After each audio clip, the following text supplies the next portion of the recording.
Elon Musk. Vamos falar sobre Elon Musk? Vamos falar mal ou falar bem? Vamos falar tudo, né? Acho que é legal a gente falar um pouco sobre o contexto, né? É, isso que Do é Elon Musk. interessante. Tem a história da educação que a mãe dele deu, né? Chama Maya Musk o nome dela. E os irmãos dele são bem-sucedidos também. A história da SpaceX é muito interessante, né? Essa ideia de que o lançamento de foguete era um negócio...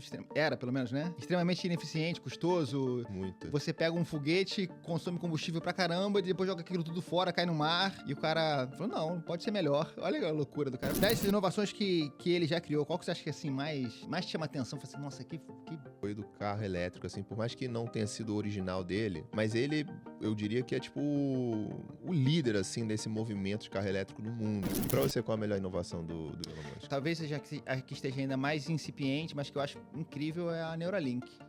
Ele tem isso também, pode Olha que crer. loucura, não tem nada a ver um assunto com o outro, Ele né? tem isso também.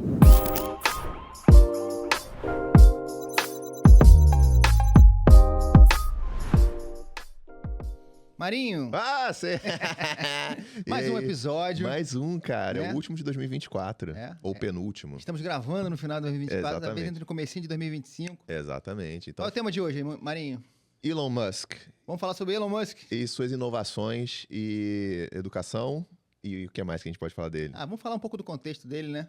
Vamos falar mal ou falar bem? Vamos falar tudo, né? Ninguém é perfeito, né? Cara, o que eu acho legal, assim, eu tava trocando ideia com um amigo no LinkedIn, aquela coisa de comentário no LinkedIn, né? E aí, a gente tava falando um pouco sobre IA e impacto da IA no futuro e tudo mais. Caímos numa história do que os barões da era de ouro dos Estados Unidos, né? Rockefeller, JP Morgan, Vanderbilt, etc., fizeram de inovação, na época deles, obviamente, né? Em infraestrutura, em petróleo. A linha férrea, né? Exatamente, né? E o Thomas Edison com a energia elétrica e tudo mais. E aí eu comecei a fazer um paralelo, né? Pô, será que o Elon Musk é o Rockefeller dos nossos tempos, né? Já tem o dinheiro deles, né? Já tem o dinheiro dele, com certeza. E é legal porque enfim, quem consegue esse nível de prosperidade, de grana, né? Parece que ele bateu agora um net worth de 400 bilhões de dólares. A primeira pessoa a bater 400 bilhões de dólares de net worth, que é dinheiro pra cacete, não consegue nem pensar, né? Não tem como. E quando o cara chega nisso, né, ele consegue abrir, ou na verdade antes, né? Ele consegue abrir muitas frentes, né? O cara empreende em coisas tão diferentes, tão doidas, que é incrível, né? Na verdade, pelo que eu entendo, ele é mais um showrunner, assim, de não conseguir ficar quieto, né? Toda hora ele inventa uma coisa. Uma das coisas que ele foi inventando no meio do caminho foi aquele túnel, né? Lembra que ele ia fazer um... Hyperloop. Do nada, assim, sem necessidade alguma, só porque ele não queria pegar o trânsito. Não, ele enxerga, eu acho que ia ser melhor desse jeito. Então eu tenho os recursos, consigo montar o time. Vou empreender esse negócio. Sim, né? Exatamente. Ele não tá de fato. Ele não fica nada de frente em quase nenhum dos negócios, né? Fica coordenando tudo. Porque eu acho que ele é mais como se ele estivesse mostrando a visão, né? Cara, isso aqui vai ser por esse caminho. Eu acho que é viável. E vai fazer. Tem umas lendas, assim, eu não sei o quanto que... Porque tem assim, de longe é muito difícil da gente conseguir ponderar o quanto que... De tantos negócios que ele tem painel solar, teve o PayPal, aí teve a corrida espacial, teve carro, então baterias do carro e tal. Então é difícil você conseguir falar o que foi dedo dele e o que não foi. Mas muitos engenheiros, que eu já vi em entrevistas falando, cara, ele é um cara meio esquisito, porque ele chega numa sala com todos os melhores engenheiros do lugar. E aí ele vai e fala assim, pô, você tem que fazer isso. Acho que foi na época da bateria, porque a bateria era superaquecimento, era muito difícil você colocar muita energia na bateria do carro, ficava muito pesada, era bateria gigantesca. Ele que inventou aquela placa embaixo do carro para ficar mais leve e tal. Ele foi otimizando esse processo, né? Hoje em dia já é outro nível e tudo, mas naquela época que ele começou a empreender e otimizar esse processo, ele falou, não, dá para fazer. E aí os engenheiros falaram, não dá. Aí ele ia e ele fazia o cálculo, tipo assim, na frente das pessoas. Tipo assim, aqui como é que dá pra fazer? Pô, e aí demitiu o cara, obviamente. Falava, pô, você não pode tocar o projeto se você não sabe fazer isso. Eu acho isso meio absurdo, né? Assim, Ele é de negócio, mas antes de ser de negócio, ele é técnico, né? Engenheiro, entende de física, consegue argumentar com um engenheiro espacial. Sim. O pouso do foguete. foguete. Quando ele fala que o foguete vai e volta e vai pousar... Ele tem muita noção de engenharia espacial, ele tem muita noção disso para poder falar que dá para fazer, né? Sim. Mesmo que ele não consiga fazer as equações, o fato dele conseguir ter essa visão e falar, é possível ser feito. Fazer essa provocação no time, né? E tem uma coisa muito... O Steve Jobs tinha essa coisa de ele falar, é possível ser feito, não necessariamente ele conseguiria executar aquilo dali, mas ele falava, é possível ser feito, então vocês vão conseguir fazer. E a pessoa conseguia fazer. Tá aqui os recursos para fazer, né? Exatamente. Então não é uma visão que rompe fronteiras, mas não... Mas é executável. Não é um rompe fronteiras, tipo assim, você vai criar asas e vai voar, uma coisa meio de louco, né? Sim. Não, é baseado em alguma realidade, seja ela qual for, né? Não é uma maluquice, né? Não. É um desafio enorme, mas não é algo, né, que não seja factível, né? É uma coisa, é isso que eu tô falando, ele rompe a fronteira até onde dá pra romper, assim. Eu acho que se você for conversar com ele, deve ter pensamentos completamente que não são possíveis de executar e ele não executa, né? Tipo... Sim, deve ter um monte, né? É engraçado, você já deve ter visto ele falar, ele é um cara que fala rápido, né?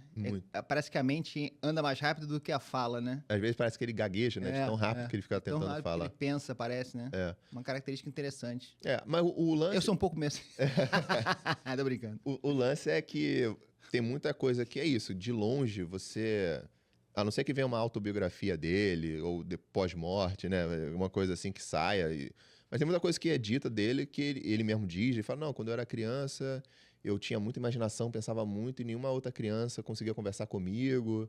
Então ele meio que se mostrava um cara meio superdotado desde sempre, né? Assim, uma coisa que ele nasceu com um pensamento matemático, né? Esse é um assunto legal, né? Eu estudei um pouquinho sobre a... Acho que é legal a gente falar um pouco sobre o contexto, né? Isso que do é Elon Musk, a interessante. história da PayPal, que foi o grande negócio que permitiu ele fazer essas coisas todas. Mas antes disso, tem a história da educação que a mãe dele deu, né? Chama Mai Musk. Mai Musk é o nome dela. E os irmãos dele são bem-sucedidos também. Obviamente não tão no mesmo patamar, né? Mas ele tem um irmão que é empreendedor. Acho que tem uma rede de restaurantes também que vale centenas de milhões. Bem-sucedido em todos os parâmetros da sociedade. Obviamente não vale 400 bilhões. Mas é um cara também bem-sucedido. A irmã também, acho que é cineasta, também bem-sucedida. E aí remonta a história da que educação é essa que essa mãe deu para que essas crianças tenham, né, bem-sucedido aqui. Aí você pode entrar num contexto, nasceu numa família rica, o pai era do diamante. Diamante, de esmeralda, né? Na África do Sul, uma coisa assim. Ok, certamente isso tem alguma influência positiva na capacidade das pessoas fazerem as coisas, mas acho que um ponto legal para a gente atentar é que característica dessa educação que essa mãe deu, né? Foi uma educação diferente, né? E ele fala isso, né? Que ela dava uma educação... Ela mesmo já falou que ela dava uma educação muito de exploratória.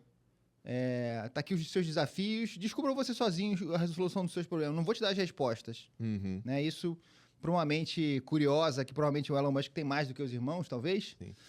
Criou um cenário positivo para ele conhecer coisas diferentes em diversos campos diferentes. Tá sempre nesse limite da curiosidade, né? De tentar resolver os seus problemas, né?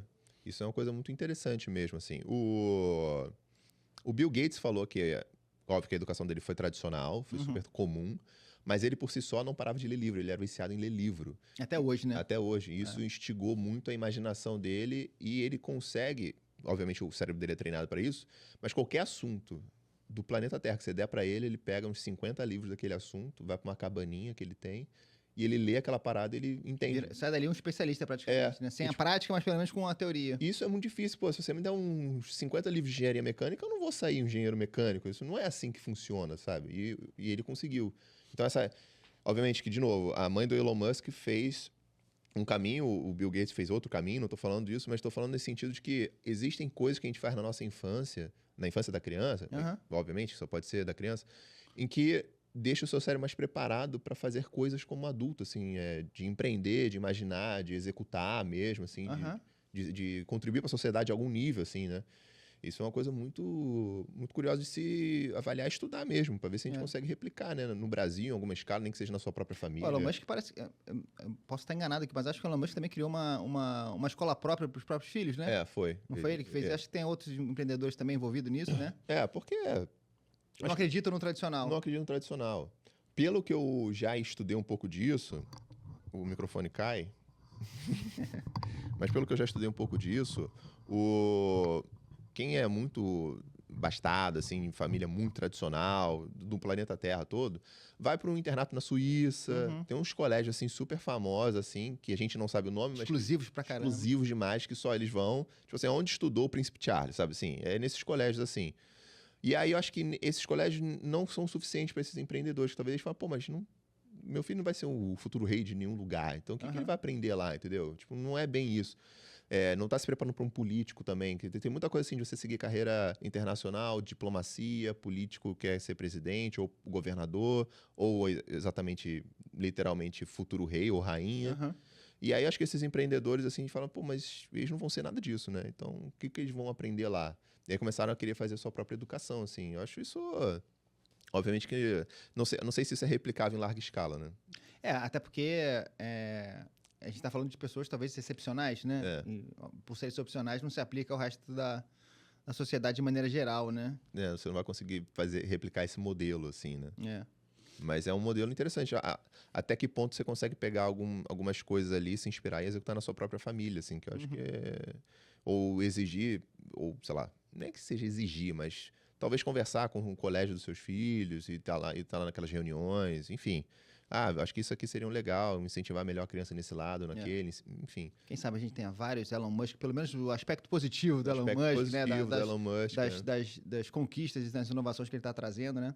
E tudo começou com o PayPal, né? Assim, não só com o PayPal, antes ele já tinha empreendido, obviamente, mas o PayPal foi o primeiro negócio em que ele vendeu e... Deu recursos para ele. Deu recursos para ele, né? Não só para ele, tem a história do PayPal Máfia, né? Que são todos os fundadores...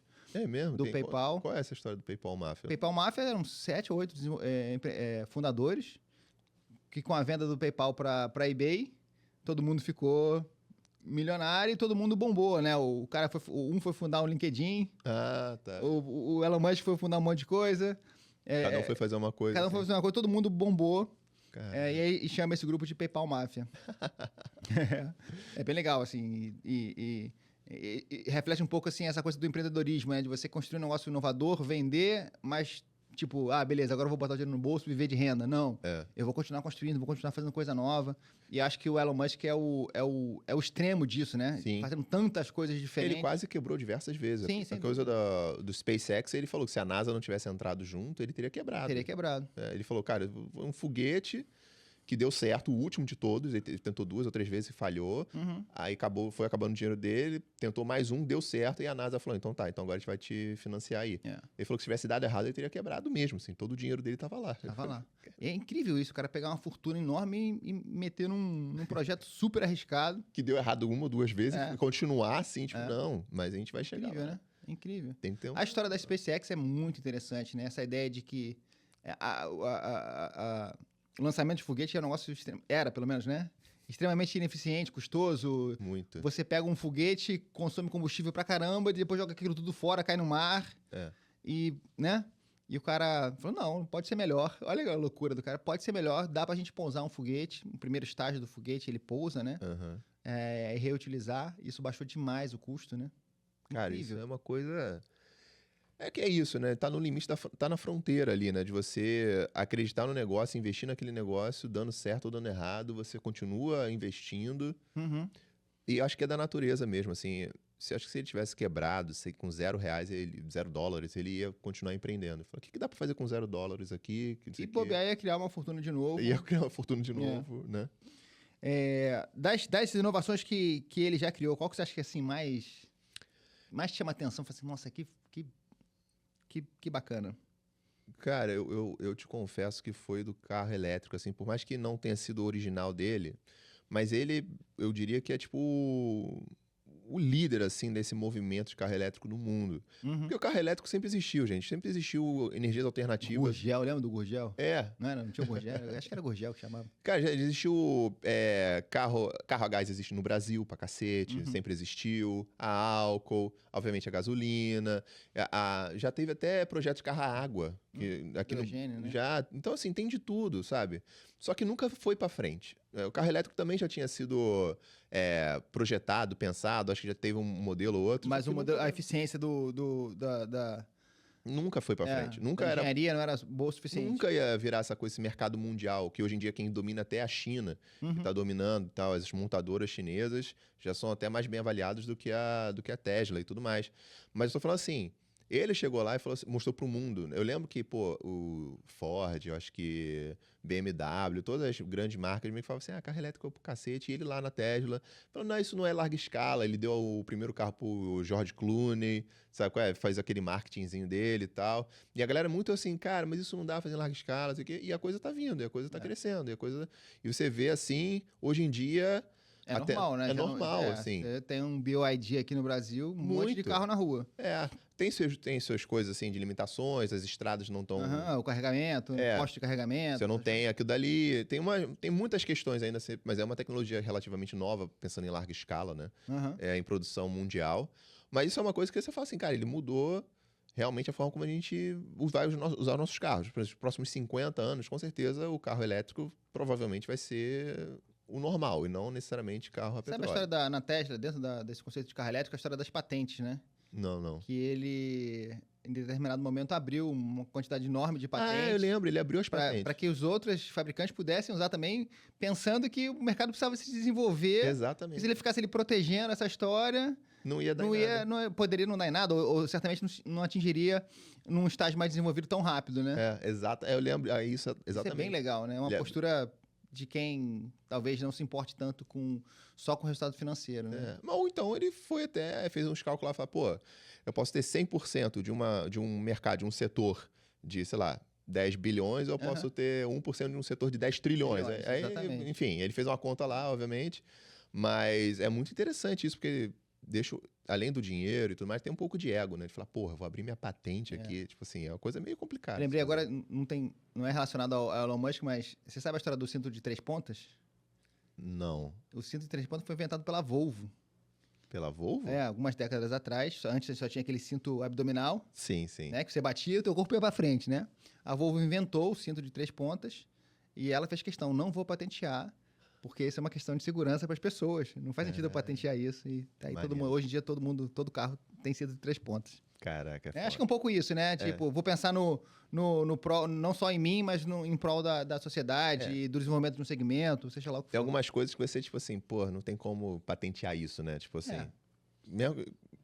Você até e olha poderia, que curioso, mas... um cara que era muito aberto em relação à patente era o próprio Tesla. Né? Sim. Na época do Thomas Edison e na briga em relação ao desenvolvimento da energia elétrica, né, e tudo mais, o Tesla morreu pobre, ferrado, não reconhecido, apesar de uma série de contribuições, e obviamente o nome Tesla é uma homenagem a isso, né, o nome da fábrica de carro. É uma homenagem ao Tesla, porque era isso, ele era altruísta, ele desenvolvia para as pessoas, para a sociedade, enquanto o Thomas Edison tinha uma pegada mais empreendedora, mais agressiva até, né, do ponto de vista de negócio. Inclusive tem várias críticas nesse sentido contra o Thomas Edison, apesar da grande inovação que ele fez com a lâmpada, né? Era um cara muito agressivo e o Tesla não era, o Tesla era um cara mais... queria desenvolver para o mundo mesmo. Para o mundo, exatamente. Né? E para você, qual a melhor inovação do Elon Musk? Cara, eu acho incrível, talvez seja que esteja ainda mais incipiente, mas que eu acho incrível é a Neuralink. Ele tem isso também, pode Olha crer. que loucura, não tem nada a ver um assunto com outro, ele né? tem isso também. Já fez o primeiro implante numa pessoa. Já fez o implante e é interessante, né? A gente às vezes não olha tão bem como que funciona isso, né? Mas basicamente você coloca um pequeno dispositivo abaixo do couro cabeludo, né? Não chega nem a entrar no cérebro. E eles colocam uns fios que são mais finos do que um fio de cabelo, que chegam em determinadas regiões do cérebro e que você consegue de alguma forma estimular ou interfacear com aquela região do cérebro. E esse é o princípio do Neuralink, né? Isso vai, com certeza. Cara, é muito Não, isso é o apocalipse, isso, né? Isso é o apocalipse, com certeza. Mas olha só, tudo bem, pô, eu vou implantar aqui, eu sou um CEO de uma empresa de tecnologia, eu vou implantar um chip aqui para ficar melhor, mais rápido, tomar melhores decisões. Essa é uma visão, acho que um tanto utópica e tem diversas questões éticas nessa história. Mas se você olha sob a ótica dos avanços na saúde, né, de uma pessoa que tem uma paralisia poder... comandar um braço mecânico, entendeu? Sim. Ou você fazer um tratamento, eventualmente até de questões psicológicas, ansiedade e tudo mais, porque aquele dispositivo te permite fazer algum tipo de estímulo cerebral que resolve uma patologia dessa, uma doença dessa. E aí eu acho que a gente tem um negócio incrível para olhar, entendeu? Isso aí eu não tinha parado pra pensar nisso, nessa funcionalidade a mais, né? Principalmente para pessoas com deficiência, né? Na área da saúde. Eu acho que você criar um superhuman que tem um implante cerebral e ele é melhor do que os outros, eu acho que é super antiético. Talvez possa ser usado em coisas em prol da própria sociedade, em pesquisa, alguma coisa desse sentido. Mas sob a ótica da saúde, cara, eu acho que tem um potencial enorme. Será que ele tá fazendo isso para que ele consiga fazer o caminho inverso? Ou seja, se ele consegue fazer o chip, do cérebro pro chip, e aí você, teoricamente, pode falecer com o seu corpo porque você tá no chip, né? Tem uma onda dessa aí. Meio doido isso aí, hein? Por quê? Porque aí você consegue fazer a corrida espacial. A gente não consegue fazer corrida espacial porque leva 400 anos para chegar em algum lugar. Aí todo mundo morreu. Então você armazena um cidadão num chip, manda ele no espaço e depois você recria lá na frente, porque você vai ter uma outra tecnologia e vai poder... Imagina. Uma biotecnologia qualquer. Aí já vira livro de ficção científica, aí você... virou Asimov demais, né? Exatamente. Muito longe. Na verdade, é o que a gente está vivendo aqui, a gente está esperando o regresso de uma galera que está chegando. Já foram, a gente deixou a gente aqui, a gente nem sabe o que está rolando. A gente nem sabe o que está rolando, entendeu? Não, já vira muito ficção científica. Mas é verdade, cara, Neuralink é interessante, cara. Eu me assusto um pouco, mas... É interessante. Pô. Não, se eu pensar em se assustar, assim, pô, a ideia de vamos falar de SpaceX, colonizar Marte. Aquela ideia que ele tinha de nucar, né, de jogar uma bomba atômica em pontos... Eu achei aquilo dele meio perigoso. Essa eu não conheço, me conta. A história é que Marte, acho que tem água lá, né, congelada e tudo mais. E aí o Elon Musk falou, não, dá pra... E aí precisa da atmosfera, né, pra evitar raio UV entrar. Aí ele, não, isso é simples. É simples. Você bota umas bombinhas atômicas aqui, explode tudo, como se fosse simulando um meteoro que caiu na Terra, para poder fazer essa atmosfera. Só qual é o problema? Se ele erra isso, ele desloca o planeta. Você tá me entendendo o que quer dizer? Ele destrói o planeta, se acaba com o planeta, o resto todo vai ser influenciado e aí fudeu. Aí acabou a humanidade. Acabou tudo. Então, eu tenho muito receio disso, assim. Acho que... Cara, sério. Talvez tenha sido uma viagem qualquer da vida dele. Não, aquele Neil deGrasse, eu nunca sei falar o nome desse cara. O Tyson lá, o cientista. Ele falou, olha, essa ideia não é tão burra assim, dá pra fazer. Mas o risco de fazer... Sim, não. Do ponto de vista físico, do ponto de vista... exatamente. É factível, mas, cara... Vai, né? Fazer... o foguete levou algumas vezes pra conseguir estacionar. E deu merda. Imagina. Não pode dar merda um negócio desse. Não pode dar merda, cara. Tá louco. Muito louco. Mas eu acho que a Neuralink é a que tem, assim, mais visionária. Assim, vou falar de dentro do planeta Terra, né? Pra fora, certamente, colonizar Marte é um negócio extremamente ambicioso. Mas, assim, olhando para as coisas mais práticas... Até porque, cara, se você pensar, pô, Starlink, que é a rede de satélite, internet por satélite, quando você pensa assim, pô, que viagem, tá aí funcionando. Já virou realidade, você consegue contratar, botar em casa, botar na mochila e sair andando, né? Já é uma realidade, já não é mais, né, uma coisa assim, o cara vai fazer esse negócio, tá viajando. Não. Já virou realidade. A Neuralink, eu acho que tá nesse estágio em que ela ainda precisa se provar. E aí, se provando, seria um impacto muito legal. A Starlink, uma coisa que eu acho que a Starlink tem, falando da questão da internet, é que ela é uma boa opção para as operadoras, né? Para esse monopólio que a gente tem das operadoras, né? Mas, ao mesmo tempo, eu não vejo ela sendo muito divulgada. Pô, tem pouco tempo que eu descobri que você podia contratar aqui no Brasil. Não tem, assim, obviamente que não vai aparecer na propaganda da Globo, tá ligado? Que, tipo assim, a Viva, claro, não vão deixar que isso aconteça.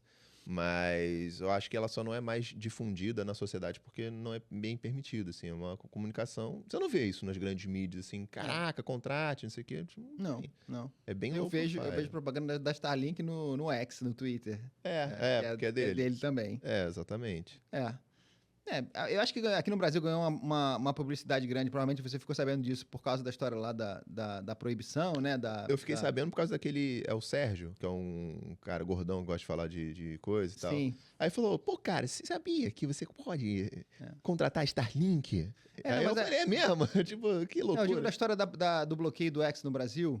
Teve, assim. Aí o pessoal, né, como é que eu faço para acessar o X? Pode ser pela Starlink. Aí um dos caminhos era pelo Starlink, enfim, toda aquele... Mas o ponto é que essa discussão trouxe a percepção de que, pô, legal, tem Starlink no Brasil, eu nem sabia, né? É um pouco isso. Mas eu soube um pouco antes por causa desse Sérgio aí dele. Eu esqueci o nome dele, cara, mas todo mundo sabe quem ele é, o Serjão. Eu sei, eu acompanho ele nas redes também. É um cara que fala muito de ciência em geral. Física, ciências e tudo mais. Muito legal.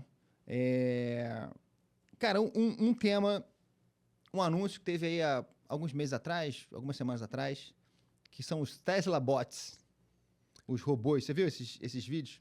Eu vi, cara. Então, tinha o Robotaxi, que era o carro autônomo, né? Mesmo, né? Táxi, que você chama, ele para na tua frente, você leva pra onde você quiser. E tinha um robô mesmo. Robô mesmo. Manequim, né? Assim. Tesla Bot, que chama. Igual aquele filme iRobot. Exatamente. Igualzinho. Exatamente. Então, cara, eu acho que isso aí é legal pra área da saúde, pra área da educação, pra inovação, pra não sei o quê. Bota um robozinho no espaço porque ele não vai morrer, porque não precisa de oxigênio e tal, nanã.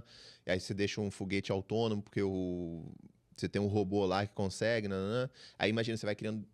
A cada 50 anos-luz, você cria uma estação espacial para manter conexão e tal. Tudo maravilhoso.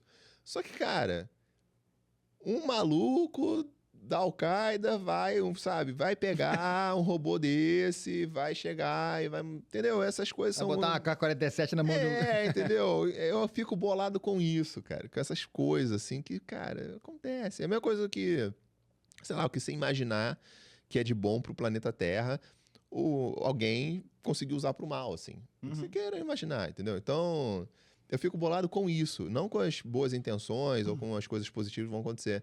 Mas eu vi muito Exterminador do Futuro, cara. Eu vi o 1 e o 2, assim, incessantemente. E eu sei que acontece assim, cara. Você começa a fazer exoesqueleto, faz o chip, aí daqui a pouco o computador começa a ter autonomia. Você acha que a vida imita a arte e o cinema? Acho que um influencia o outro, né? Tipo assim, eu acho que nós temos, de novo, com as suas limitações e tudo, mas nós somos meio que pequenos deuses, né? A gente consegue transformar em realidade o que a gente consegue imaginar. Tipo assim, eu quero voar. Você talvez não consiga criar organicamente asas, mas você consegue criar um avião, e um helicóptero, e uma asa delta, e, sabe? Então, ou uma wingsuit, né? Então, exatamente. Talvez seja mais próximo de você de um passarinho, né?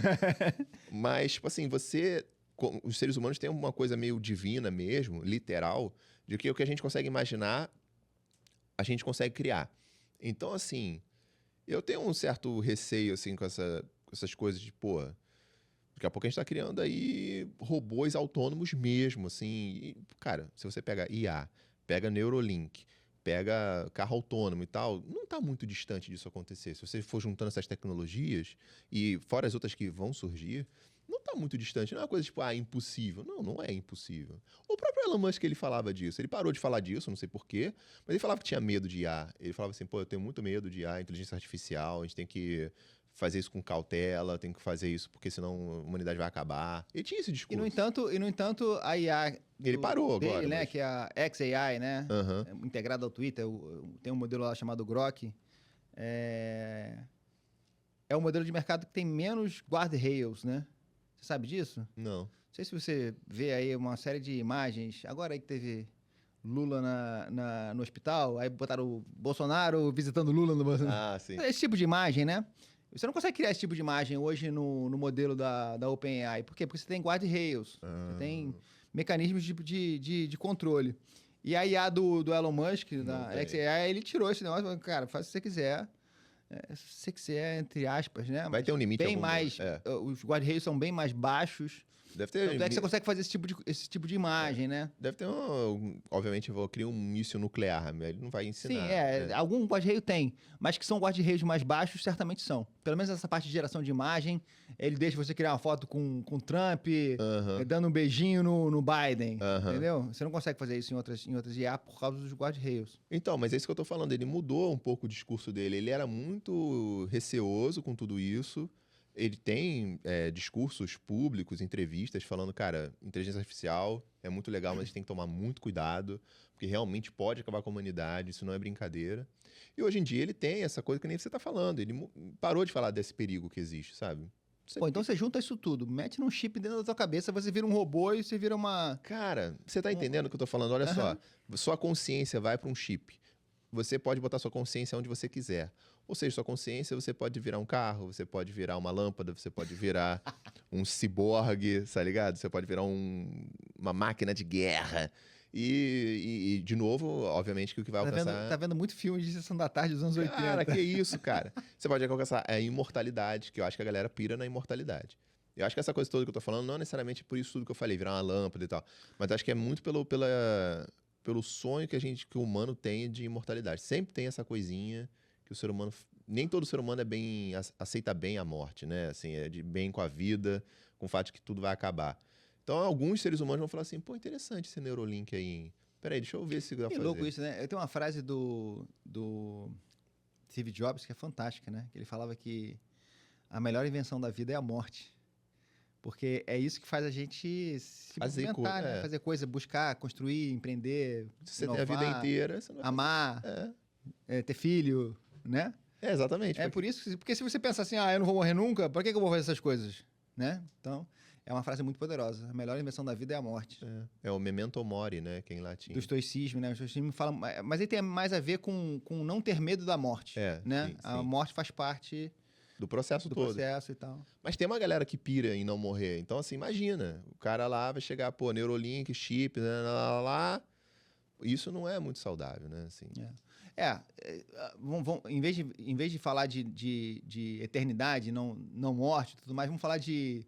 postergar a morte, né? Ou seja, estender a vida, né?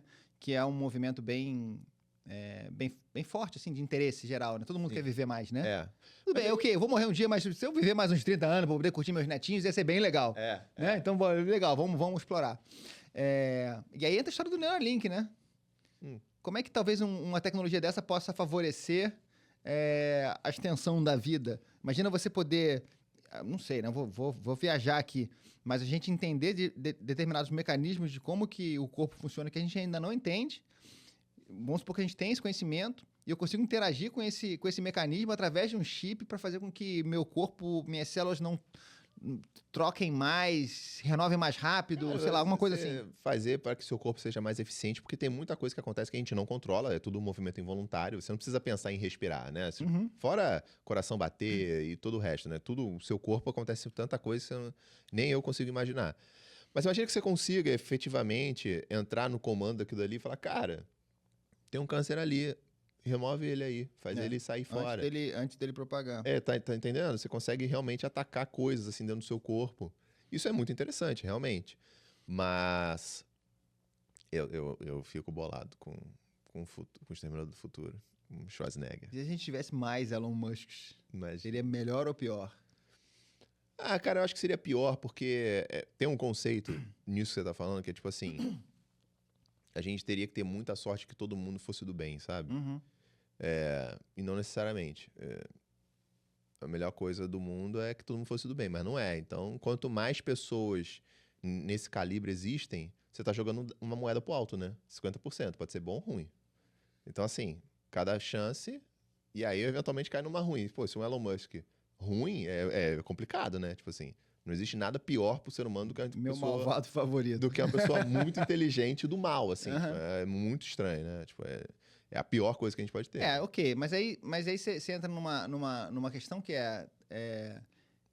se o Elon Musk estivesse fazendo todas as coisas que ele está fazendo hoje pro mal, ele não estaria conseguindo fazer essas coisas. É verdade. Entendeu? Em alguma forma, a sociedade ia reprimir isso naturalmente, né? Sim.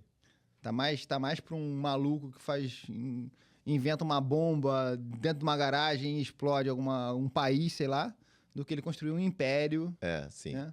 A sociedade não permitiria que ele tivesse 10 empresas todas feitas para o mal. Sim. Isso é muita coisa. Realmente, isso não seria nesse nível. Não seria nesse nível. Legal. E vamos falar um pouquinho de futuro. Na verdade, você falou um pouquinho agora, né, de todas essas tecnologias se juntando e criando essas possibilidades novas e esses medos que a gente tem, né? Tua percepção, é otimista ou é pessimista? Não, a minha percepção é otimista, assim, no final do dia, porque eu tenho esses receios, mas esses receios não impedem a minha vontade que essas coisas aconteçam, sabe? Porque eu acho que no final do dia vai dar bom. Porque das duas uma, gente. Ou vai virar a extinção da raça humana, então por que então dane-se, acabou mesmo. Ou então vai ser bom, porque não tem como você virar uma espiral de coisas negativas o tempo todo. A gente automaticamente, que nem você falou, vai reprimir aquilo, De vai alguma combater forma. aquilo ali. É. E vai querer usar aquilo ali pra uma coisa mais frutífera, né?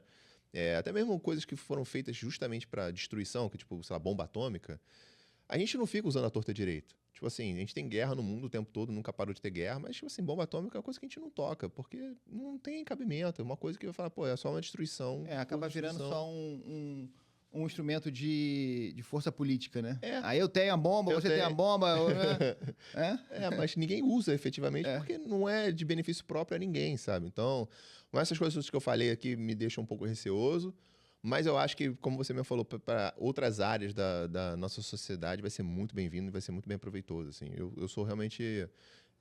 tenho meus receios, mas eu não acho que esses receios deveriam impedir que esses avanços acontecessem. Eu acho bom que eles aconteçam. Eu também tenho uma postura mais otimista, o que não quer dizer que a gente não deva se preocupar com as questões, né, eventuais coisas prejudiciais que essas tecnologias podem trazer. A gente tem que, obviamente, olhar para isso e se preocupar com elas. Uhum. Mas eu, em geral, sou bem otimista. Esse otimismo digital, né, trazido aí nas últimas décadas, eu acho que ela é positiva. Acho que no final das contas, a gente vai construir uma sociedade melhor, onde a gente, apesar dos problemas que a gente nunca vai deixar de ter, a gente progride. Sim. A gente vai ter mais qualidade de vida. Eu acho, por exemplo, que a IA é um negócio que vai permitir que a gente trabalhe menos sem ter perda de qualidade de vida. Entendeu? Isso é ótimo. Vai virar um 2 por 5 e não 6 por 1, entendeu? Eu trabalho 2, 3 dias pela semana e tá tudo bem, tá todo mundo fazendo isso e a sociedade está progredindo. Uhum. O lance da gente tirar o pé do trabalho é a gente Parar de diminuir o progredir, ritmo de evolução, né? Que acho que é uma coisa muito intrínseca do humano, né? Querer aprender sobre, né? A gente tem muita coisa que a gente não respondeu, né? Uhum. Origem do universo, sentido da vida, o que é consciência, esse tipo de coisa, né? Perguntas realmente difíceis. Uhum. Então a gente vai sempre atrás dessas perguntas. Mas talvez a gente consiga manter um ritmo acelerado de desenvolvimento da sociedade, da humanidade, sem que a gente precise imprimir tanto trabalho. Isso seria ótimo, né? Mas é isso, a gente chegaria talvez numa coisa de uma renda universal, você acha? Não sei, renda Ou não precisa disso?